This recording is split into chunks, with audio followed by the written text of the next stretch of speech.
I'm sorry for my bad English. I only learn it. But I want to tell about blackout in the Ukraine. Dnipro, November 23.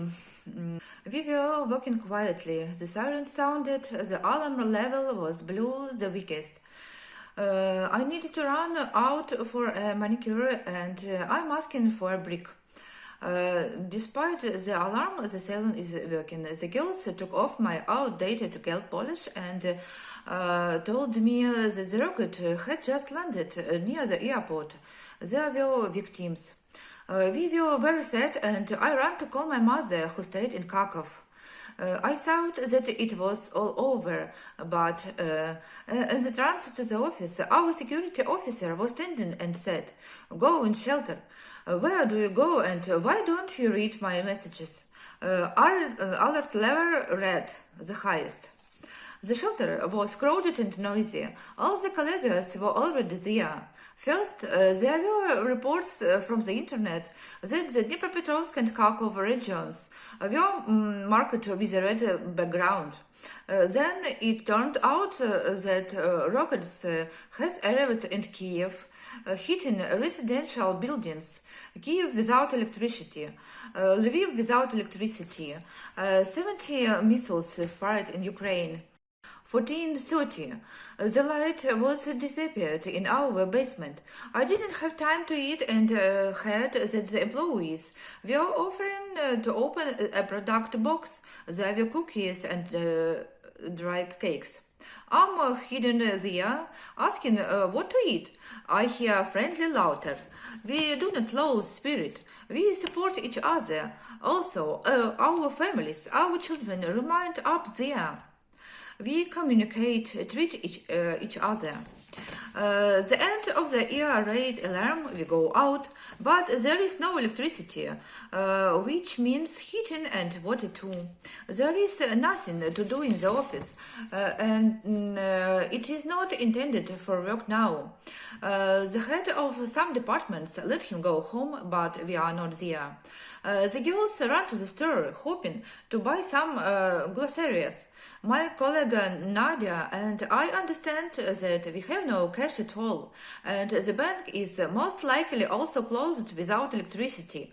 We go to private bank to check, and yet, yes, it was closed. I try to call home to my family, but there is no mobile connection, no internet either.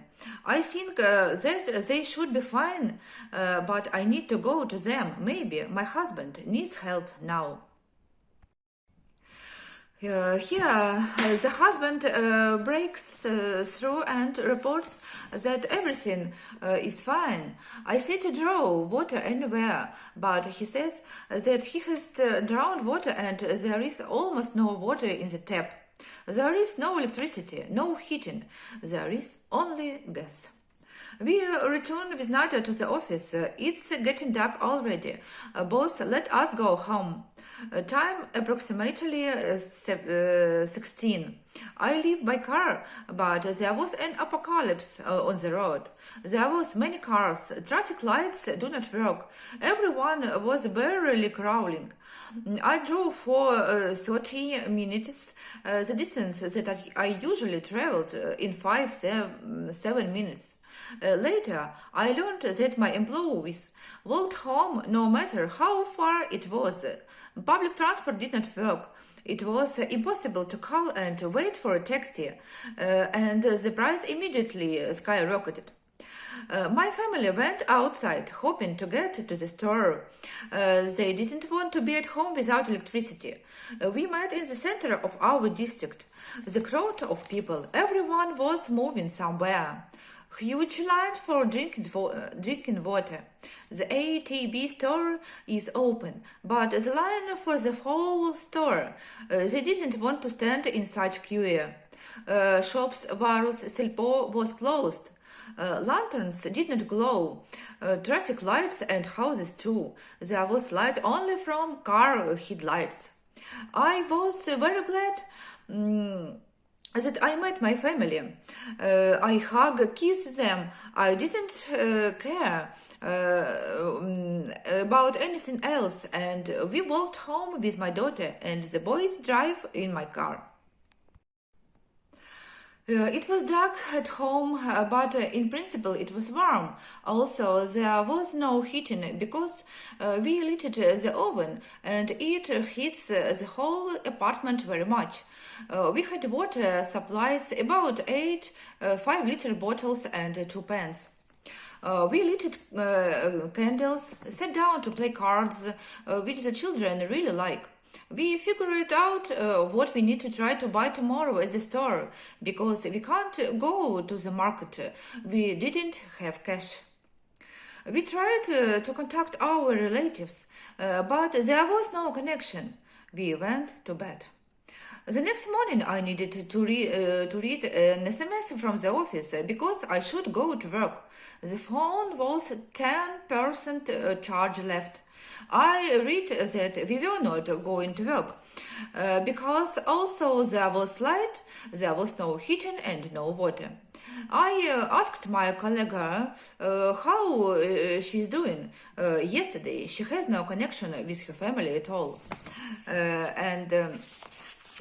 She offered come to her and charge the phone because she was given electricity. I took 3 phones and 1 big power bank. I charged for 3 hours.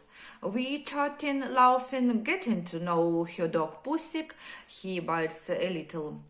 My husband cooked food at home, but we had to deal with the purchase of bread and water, as there are essential products. And when we went around 13, the shelves were empty. The kiosks with drinking water were already closed. The Varus supermarket was closed. The candles were also taken apart. We walked for a long time, as there was nothing to do at home. At about 22, we were given water in the apartment, which cheered us up a little. There was still no electricity, but there was light in the houses nearly. I saw on the internet a picture of Ukraine from a satellite. Among the luminous countries, it stood out as a black spot. The next day, November 25, I was signed up to the doctor and didn't understand what to do, to go or not. I decided to go anyway.